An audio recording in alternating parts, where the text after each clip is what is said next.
उत्तम शिक्षण मंत्री कोण तर फडणवीस हे मोदींनाही माहिती। पंतप्रधान मोदींची फडणवीसांसोबत चर्चा, संजय राऊतांचा दावा। देशाला उत्तम शिक्षण मंत्री मिळो अशी सर्वांची इच्छा, संजय राऊतांची प्रतिक्रिया। संजय राऊतांना भांडूपमध्ये नगरसेवक ठरवण्याचाही अधिकार नाही। राऊत राहणाऱ्या वॉर्डात वर्षानुवर्ष भाजपचा नगरसेवक। संजय राऊतांनी भाजपच्या मुख्यमंत्री पदाच्या नादी लागू नये। भाजपचे मुख्य प्रवक्ते नवनाथ बन यांची राऊतांवर टीका। मोदी शहांमधील संघर्ष आणि मुख्यमंत्री दिल्लीत जाणार हे सामना ठरवत नाही। सामनाच्या रोखठोकवरून मंत्री उदय सामंतांचा निशाणा। बकवास बातम्यांमुळे सामनाचा खप काही लोकांपुरताच मर्यादित आहे। सामनाच्या बातम्यांमध्ये तथ्य नसल्याने त्याकडे लक्ष देत नाही। पुढी सोडणं हा संजय राऊतांचा व्यवसाय झालाय। सामनातील बातमीवरून संजय शिरसाट यांची राऊतांवर टीका। राज ठाकरेंच्या आरोपांमागे गंभीर सत्य दडलंय। सिद्धिविनायक मंदिर दानचोरी प्रकरणावर राऊतांचं वक्तव्य। सिद्धिविनायकच नाही तर सर्वच मंदिरात चोरी होते, संजय राऊत यांचा दावा। सिद्धिविनायक मंदिराबद्दल राऊतांनी न बोललेलंच बरं। आदेश बांदेकर ट्रस्टी असताना घोटाळ्याचे आरोप झालेत, त्यावेळी मंदिरात कोणते घोटाळे झाले त्याचा खुलासा राऊतांनी करावा। भाजपचे प्रवक्ते नवनाथ बन यांचं आव्हान। सिद्धिविनायक मंदिर दानचोरी प्रकरणी आज मनसेची पत्रकार परिषद। मनसेचे यशवंत किल्लेदार दानचोरी प्रकरणी माध्यमांशी बोलणार। सिद्धिविनायकाच्या दानपेटीतून दरवर्षी 18 कोटींची चोरी, राज ठाकरेंचा आरोप। राज ठाकरेंच्या आरोपानंतर मनसेची आज पत्रकार परिषद।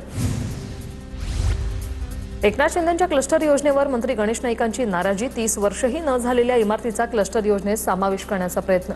गणेश नाईकांचा आरोप, माझ्या नादाला लागाल तर त्याला जागा त्याची दाखवणार। नाईकांचा एकनाथ शिंदेंना अप्रत्यक्ष इशारा।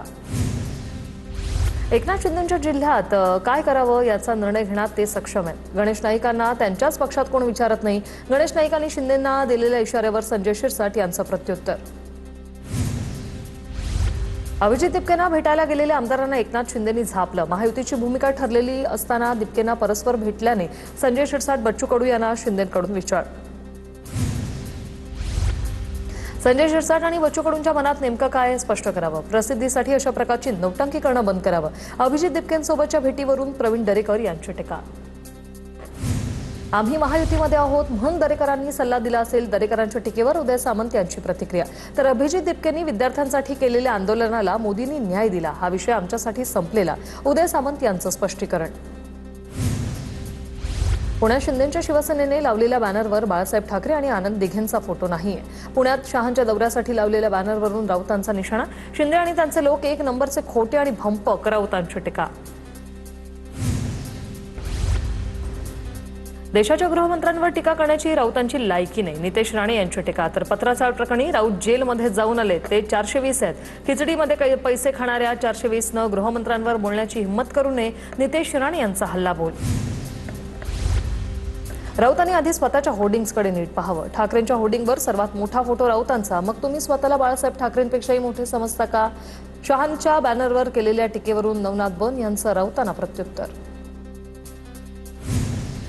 अभिजित दिपकेंच्या अमेरिकेतील शिक्षणाचा खर्च कसा भागवला? सुरतमधील आरटीआय कार्यकर्ते अमित तिवारी यांच्याकडून चौकशीची मागणी। अभिजित दिपकेंच्या वडिलांच्या संपत्तीची चौकशी करण्याची मागणी। कॉक्रोच जनता पार्टीसह काही संस्थांच्या फॉरेन फंडिंगची चौकशी सुरू, गैरवापर असल्यास कारवाई होणार। गृहराज्यमंत्री पंकज भोयर यांचा इशारा। सीजेपीला विदेशी फंडिंग होत असेल तर ते गृहमंत्र्यांचं अपयश, दिपकेंचा पलटवार। सीजेपीच्या कोर कमिटीची छत्रपती संभाजीनगरमध्ये बुधवारी बैठक। सीजेपीचे कोर कमिटीचे देशातील 15 ते 20 प्रमुख सदस्यांसोबत अभिजित दिपके चर्चा करणार। छत्रपती संभाजीनगरातील दिपकेंच्या घरी बैठक होणार। सीजेपीच्या पुढील ध्येय धोरण, भूमिका ठरवण्यासाठी होणार महत्त्वाची बैठक। येणारा काळ आपला आहे, त्या काळात आपण फिट राहायला पाहिजे। धनंजय मुंडे यांच्या या वक्तव्याची राजकीय वर्तुळात चर्चा। धनंजय मुंडेंकडून उपस्थितांना आरोग्याचे धडे। शरद पवारांच्या राष्ट्रवादीच्या पक्ष संघटनेत नवीन तरुणांना संधी, पक्षाच्या युवक अध्यक्षपदात विभागणी। शहरांसाठीच्या युवक प्रदेशाध्यक्षपदी विशाल वाकडकर यांची नियुक्ती। सुशील बोर्डेंची विद्यार्थी सेलच्या अध्यक्षपदी निवड। बीएमसीच्या स्थायी समितीत बहुमत टिकवण्यासाठी सत्ताधारी पक्षाने आजारी नगरसेवकाला थेट रुग्णालयातून सभागृहात आणलं। भाजप नगरसेवक शिवकुमार झा यांना रुग्णालयातून थेट बीएमसीच्या सभागृहात आणल्याचा प्रकार। स्थायी समिती सत्ताधाऱ्यांकडे 13 सदस्य तर विरोधकांकडे 12 सदस्यांचं संख्याबळ। दादर टीटी परिसरात मॅनहोल भोवती कोणतेही बॅरिकेटिंग नाही, पादचारी आणि वाहन चालकांच्या सुरक्षेचा प्रश्न ऐरणीवर। पालिका कर्मचाऱ्यांनी 1 तासानंतर मॅनहोलवर जाळी बसवली। दादर टीटी परिसरात मॅनहोलवरील जाळी सोडण्याचा प्रयत्न. स्थानिक नगरसेवक अमेय घोले यांचं ट्विट. जाळी सोडण्याचा प्रयत्न अयशस्वी झाल्याने चोरटा मॅनहोल उघडा ठेवून पसार झाला. अमेय घोलेंचा आरोप. मॅनहोलच्या झाकण चोरीचा प्रयत्न करणाऱ्या अज्ञाताविरोधात तक्रार. मुंबई पालिकेकडून पोलिसात तक्रार दाखल. पोलिसांकडून एफआयआर ऐवजी एनसी दाखल केली जाणार. पनवेलच्या खारपाडा टोलनाक्यावर वाहतूक कोंडी झाल्याने वाहन चालकाचा संताप. मनसेने टोलनाका अधिकाऱ्यांना धारेवर धरल्यानंतर वाहतूक सुरळीत. नाशिकमध्ये रस्त्यांवरील खड्डे भरण्यास सुरुवात. खड्ड्यांमुळे 5 जणांचा जीव गेल्यानंतर पालिकेला जाग. मंत्री गिरीश महाजनांनी प्रशासनाला धारेवर धरल्यानंतर रस्ते दुरुस्तीची कामं हाती. पालघर जिल्ह्यातील मनोरवाडा भिवंडी महामार्गाची दयनीय अवस्था. कचाण ते गोरे फाटा मार्ग लुप्त होण्याच्या मार्गावर रस्त्यावर सध्या थोड्या डांबराचा अवशेष शिल्लक. रस्त्याच्या सुधारणेसाठी 2,70,00,000ची निधी मंजूर. मात्र स्थानिक लोकप्रतिनिधींचं दुर्लक्ष. ठाण्याच्या मुरबाडमध्ये कल्याण माळशेज महामार्गाची दुरवस्था. मुरबाड ते सरळगाव या रस्त्यादरम्यान खड्ड्यांचं साम्राज्य. वाहन चालवताना चालकांची तारेवरची कसरत होते. बीडमध्ये अहमदपूर अहिल्यानगर राष्ट्रीय महामार्गावर धायगुडा पिंपळा गावाजवळ भला मोठा खड्डा. पाऊस पडल्यावर वाहन चालकांना करावा लागतो अडचणींचा सामना. जालन्याच्या परतूरमध्ये मापेगाव इथल्या रस्त्याची दुरावस्था. चिखलातून वाट काढण्याची शाळकरी विद्यार्थ्यांवर वेळ. रस्ता दुरुस्त करण्याची विद्यार्थ्यांसह ग्रामस्थांची ही मागणी. कर्जमाफीऐवजी कर्जमुक्ती द्या. शेतमालाला बंदी उठवा आणि हमी भाव द्या. अशा विविध मागण्यांसाठी 9 ऑगस्टला नांदेडमध्ये राज्यस्तरीय शेतकरी परिषद घेण्यात येणार. शेतकरी नेते रघुनाथदादा पाटील यांची माहिती.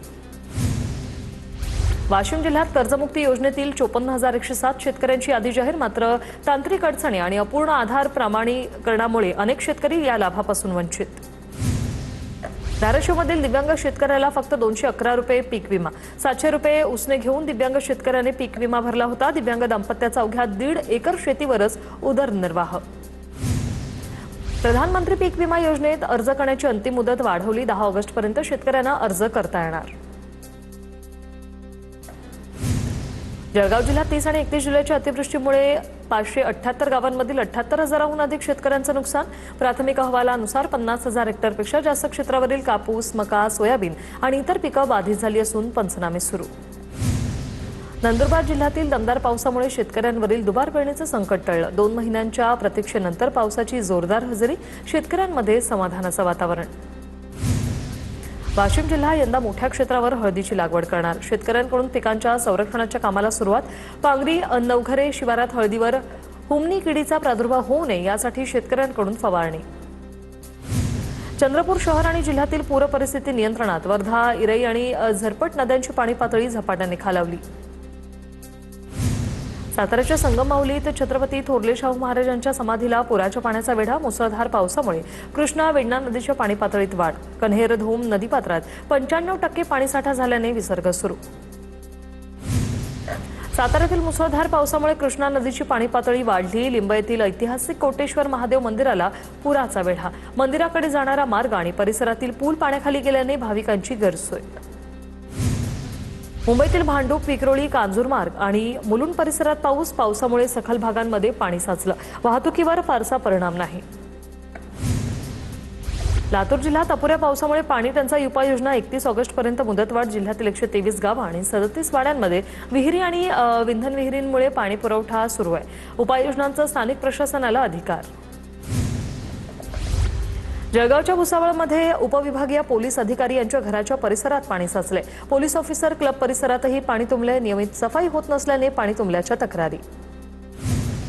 उजनी आणि वीर धरणातून विसर्ग वाढल्याने पंढरपुरातील चंद्रभागा नदीने इशारा पातळी ओलांडली. व्यास नारायण झोपडपट्टीत पुराचं पाणी शिरलं. 8 ते 10 घरांमध्ये पाणी शिरल्यानंतर 10 कुटुंबियांना सुरक्षित स्थळी हलवलं. नांदेडच्या विष्णुपुरी प्रकल्पाच्या पाणलोट क्षेत्रात झालेल्या मुसळधार पावसामुळे विष्णुपुरी प्रकल्पात 92% जलसाठा जमा. यामुळे पुढील वर्षभरासाठी नांदेडकरांची तहान भागणार. कोयना धरणातून पाण्याचा विसर्ग वाढल्याने कृष्णा नदीच्या पाणी पातळीत वाढ. सांगलीतील औदुंबर दत्त मंदिराच्या गर्भगृहात दुसऱ्यांदा पुराचं पाणी शिरलं. परंपरेनुसार पादुका आणि मूर्तीवरच्या देवघरात हलवण्यात आल्या असून भाविकांसाठी तिथून दर्शनाची व्यवस्था. धुळे शहराला पाणीपुरवठा करणारा नकाळी तलाव मुसळधार पावसामुळे तुडुंब. 4 दिवसांपूर्वी 62% असलेला पाणीसाठा आता 100% झाल्याने शहरातील पाणी टंचाईचा प्रश्न काही प्रमाणात सुटणार.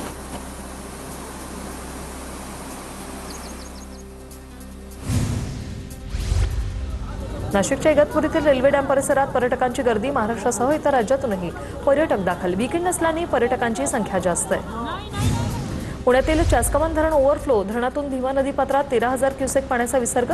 घाटमाथ्यावरील जोरदार पावसामुळे धरणाच्या पाणी पातळीत झपाट्याने वाढ.